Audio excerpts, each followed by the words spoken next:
Welcome to the HerSuiteSpot experience, dishing out tips and tricks on mindset, money, marketing, and media for your life and business, and where we talk to women about how they found their sweet spot. Welcome to the HerSuiteSpot Podcast. Hello, everyone. I'm Marsha, your host. This is where women leaders learn how to think, decide, and lead at the CEO level. And today's conversation is all about something many founders avoid until it becomes all too urgent: risk, legal risk, regulatory risk, decision risk. Too often, legal strategy is treated as a reaction instead of a leadership tool. But the founder and executives who scale responsibly understand that clarity, protection, and foresight are not obstacles to growth. They are enablers of it. Today's guest helps leaders seek and see the risk difficulties. All right, let's get into today's tip of the day. Legal strategy is not about fear. It's about foresight. Strong CEOs, again, don't wait for problems to appear before asking legal questions. They build systems, governance, and decision frameworks that anticipate risk before it becomes expensive and or disruptive. When legal thinking is integrated very early on in your business, it creates confidence, not constraints. I'm excited for today's guest. We are talking to none other than Rachel Webb. Rachel is a passionate, solution-focused attorney with several years of experience practicing law across complex litigation, regulatory enforcement, and white-collar investigation. Ooh, she is known for combining defense, risk management, and client counseling to deliver clear, business-oriented legal strategies. Rachel, welcome to the podcast. Thank you. Thank you so much, Marsha. I'm excited to be here. You're very welcome. I'm so excited to have you on the show. Just so everyone know, you were one of our Her Rise grant winners. Yes. You were, I think, part of the second chance round. Yes. Where, at the end of the year, we acknowledge that, trust me when I say, we often want to give everybody a grant, but we only have so much to go. And so I created this second chance round just to give people that seed of hope. We going through our due diligence throughout the months and throughout the year. Again, we do see some amazing applications, but every month only one can go forward. And so we do look at others towards the end of the year and provide that hope. How did it feel? First of all, welcome, Rachel, again. I do want to learn so much about your business and where kind of you got your start in the legal field. So then I transitioned to how it felt receiving that second chance award. Yeah. So like I said, I'm excited to be here. Thank you for the warm introduction, Marsha. And the second grant, second Her Chance micro grant was like perfect timing for me. So a little bit about me, as you shared, I've been practicing law. I'm a licensed New York attorney, and I've been practicing here for about going on my 6th year. And time has flown, but it's been such a great journey. I graduated from Howard University School of Law, and that's I did it, but I know what y'all say. Whenever someone says Howard, you say what? HU. Okay. You know. I love it. Yeah. So it was a dream. Some days I still am like, I cannot believe that I was able to walk the halls of Howard Law. Mm-hmm. And with that just came a lot of I think healthy identity and prestige. Being surrounded by Black excellence, it makes a person want to really bring themselves up to that level and to really showcase and highlight all of the wonderful things that the Black community represents. And so that's really what set the inspiration for my company, Suited for You. Which is a company that I established meant to empower women in the professional field to feel comfortable being their authentic selves, but also knowing and feeling a level of confidence that they're ready to accomplish Yeah. any goal that they set out to accomplish. And that first starts with making sure that they have the appropriate apparel. So my company, we offer professional business attire, and the idea is that it's attire that you can wear versatile. So if you are having a client meeting or a Mhm. podcast interview, Yeah. or a job interview, anything, you can just put on this piece, and you'll be ready to go, and you can just really relax and focus on the substance of your conversation. I love that. It could also, I know when you have that uniform, we think about uniform. My son goes to private school, so he wears a uniform. So I Yeah. don't have to fight with him every day about the latest fashions, right? And Yeah. he goes in, and now with many charter schools, even throughout states, they've adopted the private school dress code with uniforms. And I think it allows you to focus on what's important. So I think that is amazing. It really will support and help women really focus on what really matters. Yeah, that's absolutely like the nail on the head. The idea is to help direct the attention to focus on what's important. I love it. I love it so much. And looking into go back into the grant, what has been your really, where were you in terms of your funding, in terms of what you were hoping to achieve for your business at the stage you are in now? What was that process like for you? Yeah, so I think like many Black women, I was in a place where I was not recognizing all of the work that I had done. Mhm. And so for me, when I received the Her Rise micro grant, I was like, wow, this is absolutely perfect timing, like God's timing. I felt like this was that seed of hope, like you explained, that really led me to reflect on all of the work that I had done in 2025 and Yeah. just even before that. So I really was in a posture of just gratitude, humility, and it really propelled me to be able to move my business forward more than um, I probably even recognized when when I was able to accept it. Yeah. Yeah. That's excellent. Thank you so much for sharing that. I can't reiterate enough how, as a solopreneur and as a person, I feel like I'm always in startup hustle and grind with my 20,000 ideas. Yeah. And Yeah. so I know how crucial capital is. And in this last year alone, seeing so many businesses fall, fumble, and not fumble, but fold and close, I see time and time again, not only have we lost the most jobs in 2025, Black women at least, we also have been the ones that have had to close our businesses just as fast as we're opening them. Yeah. We come to find out we're the ones closing them, and it's because of the lack of access to capital and network.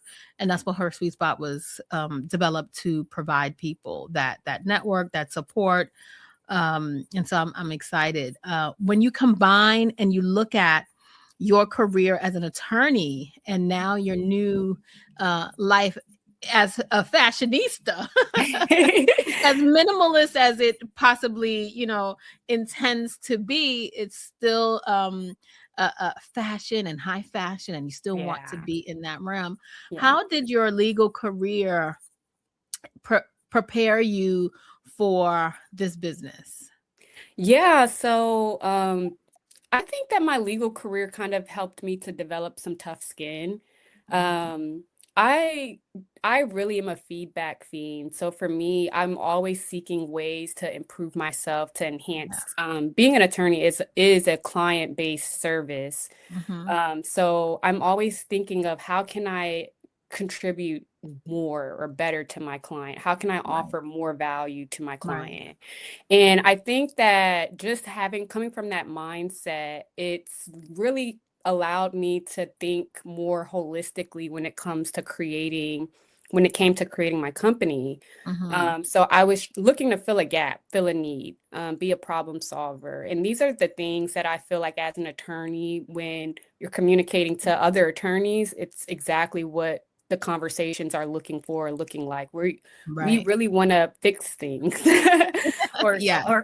or resolve things. And so I think that really was just having that type of training, being around those type of individuals really helped build me to come to a place of, you know what, let's try to expand. Let's take this in an entrepreneurial Right. landscape and see where it will go and what type of traction, it will create. And so that really was what helped me to as part of my legal journey, what helped me to kind of envision or start writing out and brainstorming the idea for my company.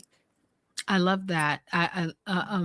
Oftentimes, if you're familiar with the HerSuiteSpot framework, you know that we stand on 4 pillars of success, which is mindset, money, Yes. marketing, and media. And Yes. so when it comes to, I incorporated mindset, and we start with mindset because we know that really is the place where needs more attention than you think, right? We think, Right. oh my God, it's got to be marketing. I need to do marketing. I need to get in marketing. But as women, we're often faced with so many mindset trickeries out there. And right now, today's climate is we're at the top of that, right?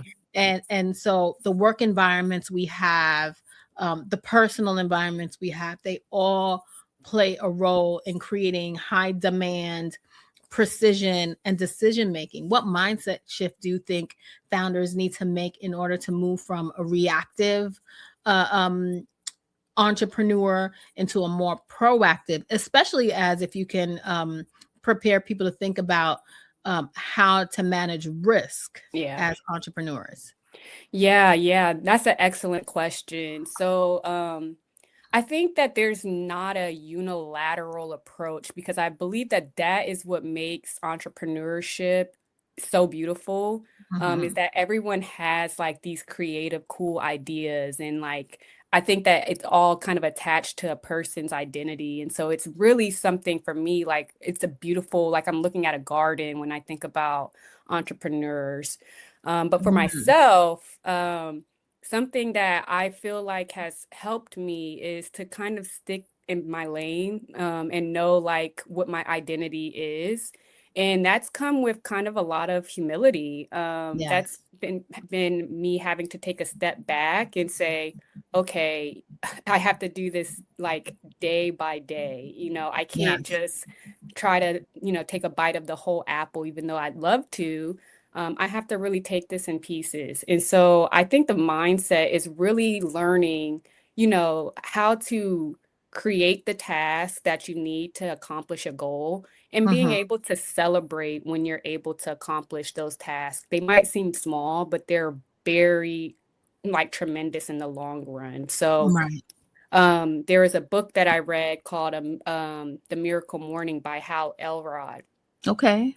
And he was talking about in the book how he got placed into a coma. And so he really had to learn how to like live life all over again.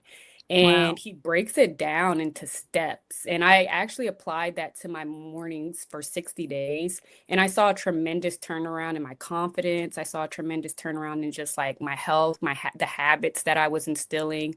And so I really think it just kind of starts with taking and appreciating the small steps and rewarding yourself for the daily wins. I love that. It's for me, being able to see a small win as a big deal is in planning. And so if you are planning correctly, if you are documenting what you want to achieve and creating small milestones within your business on a monthly basis, on a weekly basis, you will be able to identify those small wins a lot easier to me. And that's what we do inside the boardroom. We try to help people. No, we actually help women set those milestone goals and in order to help them make decisions in the long term, right? Yeah. Being able to see where the gaps are and making, agile moves and Yeah. shifting whenever necessary. Yeah. So as this legalese that you are and this new found business in a whole nother lane, right? When we talk about marketing as a brand, you have a brand in two areas. How were you able to now, from the marketing perspective, what have you done to protect your new brand, your new vision? And while you are growing and building your brand awareness, what legal considerations did you take as you were starting? And what should founders keep in mind as they scale their marketing partnerships and that public appearance? Because I think it's so important that people understand that the legality behind your brand can make or break your marketing. Yeah. Yeah. Do you think that they're correlated? Like, what are your thoughts?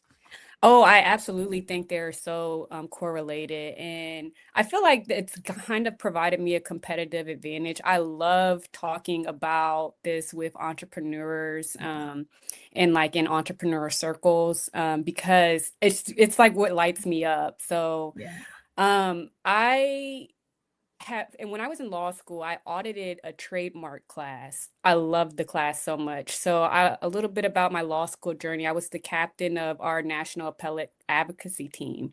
Okay. And I was invited to compete at a trademark competition, and I had no idea anything about trademarks. And so I audited a class, and the professor was amazing. Probably one of the best intellectual property professors. He actually came from New York, and he was just so intelligent. He broke it down and made it very fun. With that, I think, where I have to take my own advice with, accepting the small wins and not, like going too big. So I have like this awareness of the law when it comes to like business assessment and like taking the risk. And something that I've learned is that business actually rewards those who take risk, and it rewards those who take action. And so does the law.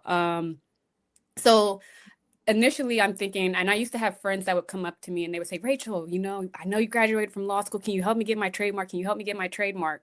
And I'm like, I would love to help you get your trademark, but that comes with money, like. Yes, big money. Yeah. And I have lots of trademarks, so I know. Yeah, there's so much. And I think that they are thinking logically, but it's really, twofold. It's a multifaceted approach where you have to go out there, you have to be aggressive. And so I would, I always advise now where I'm at is get your ideas out there in the public as quickly as you can. As soon as you think of an idea, and don't hesitate to act. Make an Instagram, make a TikTok, make, a website if you can. Yes. Get the idea out there, because that establishes what's called goodwill. And the goodwill will build into when you actually are able to save up to purchase the trademark. It will build into that brand, and it will allow for your brand or your trademark or your intellectual property rights to go along a lot more quicker, or for the process to be a lot more quicker. And so I think that is where I would start. If I were to advise or come from a legal analysis, is get it out there. I know it's scary because you're sharing something very intimate to you. Right. And so it's like, yeah, it's intimidating. I don't want anybody to take my stuff, or I don't want to, have anybody copy anything. But the thing is, the game is ownership. It's a long-term right now game. With social media, it is all about ownership. It's all about ownership. The copycats, trust me, I see them. Yeah, they're out there, and we can't be afraid of them. Like, we have to know that, hey, it's part of the game. And that kind of leads into, I'm a person of faith, and that leads into like one of my favorite Bible verses, Hebrews 12:1. I wrote my law school personal statement on it, and it was, let us cast aside anything that burdens us and run our race with endurance. And I think that, with that, it's just kind of like ignore, the distractions. The copycatters are distractions. Yeah. The persons that are like, intimidating or trying to like impersonate, your brand. Those are distractions. Like focus Yeah. on your God-given gift and know that, the more action you take towards creating it, you're in the long run, you're in the long game, and it will come into fruition. I love that. And at the same, on that same token, those are people that have ideas and are afraid to put it out there. What do you say to the people that have overshared with the world and yet don't do anything to protect themselves? Drop a little clue bomb on these folks to tell them you have to build in, your thoughts on owning your IP somehow. Yeah, it has to come automatic. Like those daily habits, that I was sharing with like, okay, from the miracle morning, I wake up, I, say a prayer, I drink water. Like it has to become automatic to the point where it's just a part of your life. When you're putting your ideas out there, it has to be automatic. Okay, next step is I need to protect it. Right. And what do I need to do to protect it? And so like it's great to have so many ideas. I think that there is a numbers component to like these type of, aspects of like trademark or the game in business, where it's like, yeah, let me get my business idea out there, like let me just get it out there. It's a numbers game. But for long-term ownership, you have to make it automatic where it's like, okay, let me kind of incorporate a little bit of strategy and not just, like jump the gun too much. Like let me pull it back a little bit, and maybe I can limit or create boundaries for myself and say I'll throw out 3 ideas in a week, and let's see which one is gathering the most traction, and then whichever idea is gathering the most traction is the one I'm going to claim as mine, or let me figure out actually where my niche is, and let me try to develop and like hone in on that instead of like acting without strategy and just throwing things out aimlessly. Right. I'll tell you a quick story. The company that I founded, this company, HerSuiteSpot, it's not, our legal name is not HerSuiteSpot. Our legal name is Women on the Rise NY, and that was our brand name for many, many years at the very, very beginning, 12 years ago. And I knew trademarking, and I had trademarked other things for other businesses. And so I didn't go into trademarking. I worked and built the brand for years. I've hosted events under the name. And for some reason, my gut kept telling me, you don't need to trademark this. And then when I got to a place for the business where I was like, you know what, I'm getting a lot of traction. I have a lot of collaboration and partnerships. I do need to somehow protect whatever's happening.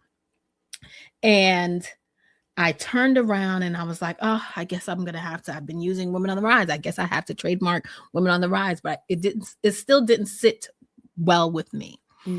I went and I looked it up. I did my own basic search that you could do on the trademark website, and someone had trademarked it. I knew the person because they came after me where I was Women on the Rise NY.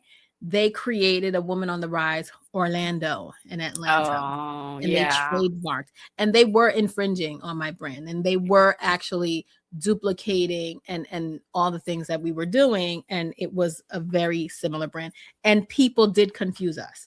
The only difference is I had the grant. I've always had the grant. And so often, we were a very, nationally popular brands, and people would say, oh, I think I went to your event in Florida. And no, that wasn't my event. It was the other brands. And turning around, that's when I knew I had the name HerSuiteSpot for another business. Remember, I have a lot of ideas. And so I had the name HerSuiteSpot for another business, a brick and mortar, as you could imagine. And I said, you know what, I could make this HerSuiteSpot because that's what it is. And so we then went and legally trademarked everything HerSuiteSpot, did the brand, created the brand under Women on the Rise NY. And so that was my trademark. What some people would think is a nightmare. And so if I really wanted that trademark, I was done for, right? And so now Yeah. it's important for people to know you have to protect your IP because, Yeah. like you said, people are looking, Yeah. Yeah. right? Yeah. So your career, I'd imagine where you are now building a fashion label, you have had to build a lot of partners, mentorship, collaborators, and building all of that with advisors, even your own legal counsel, your any teams that you may have had to lean on to get a business that was not in your primary lane. What relationships and how strong were relationships for you in building this new brand that's outside of your primary lane? Yeah, so I would consider myself a relationship person. I love like my friendships. I love like very deeply like my relationships and my network and I'm just very grateful for all of the assistance that I've had in my journey. And Mhm. it's been more than just, like guidance or advice. It's been like something that's like, wow, I think these people don't know that they really lifted me out of a dark place, or they Yeah. really saw me for who I was. And so I think that that's what makes me more of like a relationship person. Mhm. Um, and when I was in law school, I was actually my class representative as well. And so I was always like hosting activities and events, and it meant the world to me just to see people happy, or just to be around people and like see people enjoying themselves. And I feel like coming from that type of mindset, it makes people want to help. Yeah. And the best piece of advice I saw was from one of my former colleagues from law school who started her Mhm. own business. And it's exploded. It's called Stripped. And she said that, as it related to marketing, she did something that she just thought was hot. And then she had her group of girlfriends, and like Mhm. they all like wore it, and they were like her walking marketing pieces. Like it was like free marketing, and I think that that just kind of like illustrated the power of like friendship and the power of relationship. Yeah. Some of the best ideas can just start from like, you and a group of people. And like when you have that type of support or that type of network, it makes the journey more fun. It does. Yeah, Yeah, yeah, for sure. it does. We meet a lot of people who don't have any of that, don't have, and are afraid to network, afraid to build relationship. And, the HerSuiteSpot community has been great to them for that purpose. And there are members inside the boardroom often are like, this really changed my perspective on networking, because we don't all have business friends and associates that are around us. So it's important to put yourself in a situation or in networks that are like-minded. Yeah, yeah, absolutely. And I think Yeah. it's kind of cool too. It's like I have professional mentors. And so like when I see them, like I'm suited up, like, or I'm like trying to give my best impression. And so Right. I think the idea of like my mentors wearing like my pieces, like my professional pieces in a board meeting, like how cool is that, like to have a relationship with somebody, and then you're in like a board meeting with them, and you see Right. them wearing like or using your product. Like it's like, oh my gosh, like this I is a love it. rock star to me. Yeah. It's so true, because, with me, with the skincare business, the people in my network that have adopted are the Eva Marie skincare. And when I see them in person, I'm like, ooh, your skin is glowing. I love it. And they credit, their new routine with the skincare Eva Marie brand that we built. It does make me happy. It gets me excited. So I think all of that is, going back to the mindset, right? Yeah, All the yes. things people need to um, sort of affirm and surround themselves with people that gives them that positive, healthy mindset, that will advise you, that will support you, that will share some secrets and some tips that, are oftentimes gate kept So I think it's important. I love chatting with you today, Rachel. It's been so fun talking to you. Same here. Thank you, Marsha.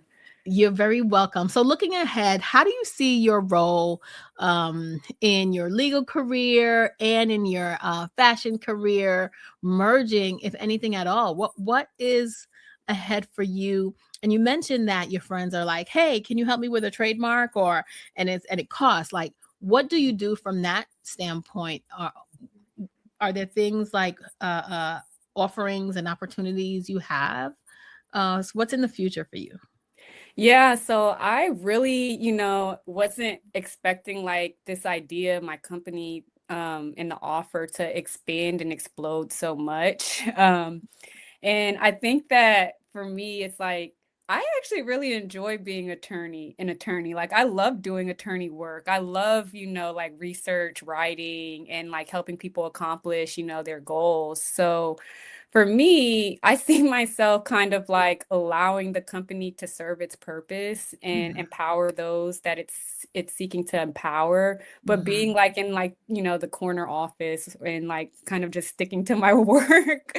I always have been told like I'm as quiet as a mouse when I'm at work. And so that's because I really love what I'm doing. And I just see myself kind of being that, like, as the company expands, as we bring in employees, as we get more marketing out there, and as it like just grows into, ideally the financial or the revenue return that we're looking for, I see myself kind of being a little bit of that gate kept secret. Like, it's not about Rachel, the CEO and founder. It's about Suited for You. But Rachel, the CEO and founder, has a lot to offer and would be excited to offer it to whoever, is able to find her.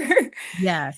Well, we want everyone to find you because we do know now, with this digital world we're living in, everyone wants to know the founder's story. Everyone wants to know, when you are a small brand and you're building, where did it come from? So I thank you for being open and vulnerable to sharing your journey, sharing your story. Thank you for sharing your legalese, thoughts with us as well. We appreciate you, and we look forward to see what's ahead. Tell us where we can find you. Give us all the deets. Yeah, so for legal services, I'm on LinkedIn. It's Rachel F. Webb, ESQ. And then I'm on social media. My personal social media is chief.rach. It's a nickname from college. It's chief.rach. That's where you'll get like more of the personal side of me. And then my company, Suited for You Official, also on Instagram. All right. Thank you so much, guys. It's been great having you join us for today's episode. I hope that this gave you a little bit of pause to think about what your ideas are, how to protect them, and how to lean into, again, celebrating those small wins. As you guys know how I like to end each broadcast, when we empower each other, we all rise. Bye for now. Thanks for joining us this week on the HerSuiteSpot Experience. Make sure to visit our website, www.HerSuiteSpot.com. That's her, SUITE, spot.com, where you can become a member of our growing community and get great content for your life and business. Don't forget to subscribe to our podcast. We are your strategic partners to grow your business.